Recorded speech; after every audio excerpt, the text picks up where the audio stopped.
কবিতার লাইনে শখ আমার পেন্সিলে আঁকা। শখের কথা বলবো কি আর, পুরো জীবন ফাঁকা। গানের সুরে শখ আমার ঘুমের ঘরে দেখা। শখের কথা বলবো কি আর, পথ চলছে আঁকা বাঁকা। স্বপ্নের সিঁড়িতে শখ আমার সফলতার দেখা। শখের কথা বলবো কি আর, চলছে না জীবনের চাকা। এই সুন্দর ড্রেসটি গিফট করেছিল আমার বড় বোন। আজকে এই সুন্দর ড্রেসটি পরে রেডি হয়েছি। চলেন ঘুরে আসি আমার স্বপ্নের রাজ্য থেকে। আসসালামু আলাইকুম, আমি নাজনীন সুলতানা বলছি ব্রাহ্মণবাড়িয়া থেকে। কাছে এবং দূরে, দেশ এবং দেশের বাহিরে যে যেখান থেকে বসে আজকে আমার এই ব্লগ ভিডিওটি দেখছেন, আশা করি আল্লাহর অশেষ রহমতে সবাই অনেক বেশি ভালো আছেন। আলহামদুলিল্লাহ, আমিও ভালো আছি।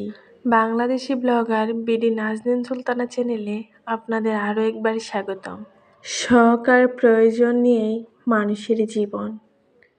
আজকে আমার শখ আর প্রয়োজন আপনাদের সাথে শেয়ার করছি। আশা করি আমার পাশে থাকবেন।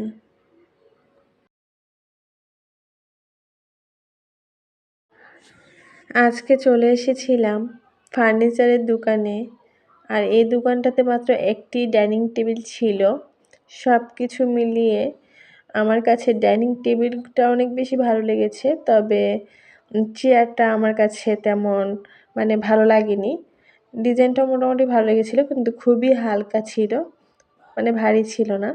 তো ওই চিন্তা ভাবনা করে আর এখান থেকে ডাইনিং টেবিল নেওয়া হয়নি। তবে এই ডিজাইনটা কিন্তু আমার কাছে অনেক বেশি ভালো লেগেছিল। তারপর আমি আরেকটি ফার্নিচারের দোকানে চলে আসি। আর এখানে এসে কিন্তু দেখলাম যে অনেকগুলো ডাইনিং টেবিল আছে, অনেক ডিজাইনের। সবগুলো ডাইনিং টেবিল নজর কাড়ার মতো ছিল। এগুলো কিন্তু বানিশ ছাড়া, বানিশ করার পর কিন্তু আরও ফুটে উঠবে, আরও দেখতে তখন সুন্দর লাগবে। আর এখন যেহেতু বানিশ ছাড়া ছিল, তারপরেও কিন্তু অনেক বেশি ভালো লাগছিল। সবগুলো ডিজাইন অনেক বেশি সুন্দর ছিল। এখানে অনেক ডাইনিং টেবিলের কালেকশন ছিল। একটা জিনিস কেনার আগে কিন্তু অনেক চিন্তা ভাবনা করে তারপর কিনতে হয়। আমার কতটুকু স্পেস আছে বাসায়, আমি একটা জিনিস নেওয়ার পর রাখতে পারবো কিনা ঠিকভাবে, সব কিছুই কিন্তু মাথায় রাখতে হয়। আর এই ডাইনিং টেবিলটি দেখে তো আমার এক দেখাতেই অনেক ভালো লেগেছে। ডাইনিং টেবিল আসলে অনেক বেশি সুন্দর ছিল, নজর কাড়ার মতো ছিল। প্রথম দেখাতেই যে কারো ভালো লেগে যাবে এই ডাইনিং টেবিলটি। রাজকীয় ডাইনিং টেবিল ছিল এটি। এখানে কিন্তু অনেক অনেক সুন্দর সুন্দর ডাইনিং টেবিল ছিল, সবগুলো অনেক বেশি সুন্দর ছিল ডাইনিং টেবিল। আর ওনারা দাবি করছিল যে এখানে যা ডাইনিং টেবিল আছে সবগুলো সেগুন কাঠের। আর এই ডাইনিং টেবিলটি কিন্তু অনেক বেশি সুন্দর ছিল, লেকার বানিশ ছিল, কিন্তু এটার ফ্রেমের সমান সমান গ্লাসটা না, গ্লাসটা ফ্রেমের থেকে একটু বাহিরে। তো আমি চাচ্ছিলাম যে ফ্রেমের সমান সমান গ্লাস নিব। আর এই ডাইনিং টেবিলে তো অসম্ভব সুন্দর ছিল, যেটা অনেক বেশি সামনাসামনি ভালো লাগছিল দেখে। বানিশটা অনেক নিখুঁতভাবে করা হয়েছে। আমি ওনাদেরকে জিজ্ঞাসা করছিলাম এটা কি বানিশ, ওনারা বলছিল এটা নাকি লেকারের মধ্যে দুইটা বানিশ হয়, ওই দুইটা বানিশ দিয়ে এই বানিশটা করা হয়েছে। আমার অনেক আপুরা আন্টিরা এখন বলতে পারেন যে আপু, ফার্নিচারের দোকানে কি আর কোনো ফার্নিচার ছিল না? আসলে আপু, আমি অন্য কোনো ফার্নিচার ভিডিও করি নেই। আমি যখন যে ডাইনিং টেবিলটা দেখছিলাম ওইটা একটু একটু করে ক্যামেরায় ক্যাপচার করে নিয়েছিলাম আপনাদের সাথে শেয়ার করার জন্য। আমি যে ফার্নিচারের দোকানটিতে এসেছিলাম এখানে A to Z সব ফার্নিচার আমি দেখেছি। এখানে সব ধরনের ফার্নিচার আছে। মানুষের জীবনে দুইটা সময় থাকে, একটা শখের সময় আর একটা প্রয়োজনের সময়। আমাদের একটা বয়সে এসে আমাদের শখ, ইচ্ছা, স্বপ্ন এগুলোকে প্রাধান্য দিতে অনেক বেশি ভালোবাসি আমরা। এই শখের বয়সটা পার করে একটা সময় আমরা প্রয়োজনের বয়সে পা বাড়িয়ে ফেলি। তখন আর যা কিছুই করা হোক, যা কিছু কেনাকাটা করা হোক না কেন, প্রয়োজনের জন্যই করে থাকি। প্রত্যেকটা শখের একটা সময় থাকে। সময় মতো পূরণ না হলে সেই শখটার পরবর্তীতে আমাদের আনন্দ দেয় না। শুধু কি দেখলে হবে? কিনতেও তো হবে। শখ বলে কথা, প্রয়োজন বলে কথা। এখন আপনাদের মনে প্রশ্ন আসতে পারে, আপু তাহলে আপনি কোন ডাইনিং টেবিলটি কিনেছেন? তাহলে চলেন দেখে আসি।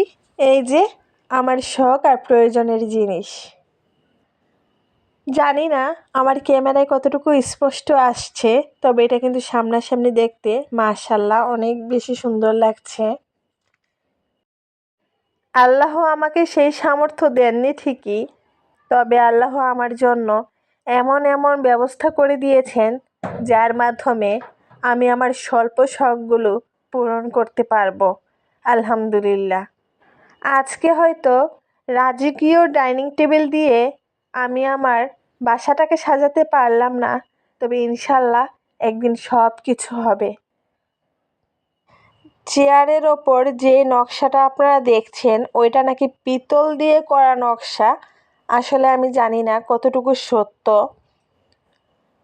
আর ওনারা দাবি করেছেন যে এটা নাকি সেগুন কাঠের। আসলে কাঠ বা ফার্নিচার সম্পর্কে যেহেতু আমার কোনো ধারণা নেই, ওনাদের কথার ওপর বিশ্বাস রেখে নির্ভরশীল হয়েই কিন্তু আমাকে ফার্নিচারটা কিনতে হয়েছে, যেহেতু আমার এই সম্পর্কে কোনো ধারণা নেই বা আমি আগে কখনো ফার্নিচার কিনিনি।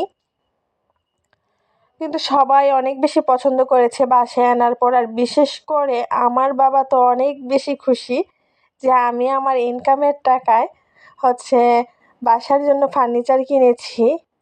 আমি জানি না কে কতটুকু খুশি হয়েছে, তবে আমার বাবা অসম্ভব খুশি হয়েছে যে আমি ডাইনিং টেবিল কিনেছি। একটা সময়ের পর হয়তো আমার অনেক বেশি টাকা হবে, কিন্তু আজকে বাবার মুখে যে হাসি দেখেছি সেটা হয়তো বা ওই টাকার বিনিময়েও আমি ফিরে পাবো না। বাবা মার মুখের হাসি আমার এগিয়ে যাওয়ার অনুপ্রেরণা, আমার শক্তি। আর ওনারা যেদিন আমাকে ডাইনিং টেবিলটা ডেলিভারি দিয়েছে, সম্ভবত ওই দিনই ওনারা চেয়ারগুলো বার্নিশ করেছে। চেয়ারের মাঝখানে যেহেতু বেনেকড়িগুলো এনেছে, কিছু স্পট পড়ে গিয়েছে, তো ব্যাপার না। আমি যেহেতু একটু বার্নিশের কাজ জানি, ইনশাল্লাহ ফিনিশিং আনতে পারবো। ওইটা নিয়ে কোনো চিন্তা করছি না। আর বার্নিশের জিনিসপত্র তো সবসময় আমার কাছে থাকে, যা যা প্রয়োজন হয় বার্নিশ করার ক্ষেত্রে। তো এই জিনিসটা নিয়ে আসলে ভয় পাওয়ার কিছু নেই। আমার আম্মা শুধু বারবার বলছিল যে একটা চেয়ারে বেশি স্পট পড়ে গিয়েছে। আমি বলেছি কোনো ব্যাপার না, এটা আমি ঠিক করে ফেলতে পারবো।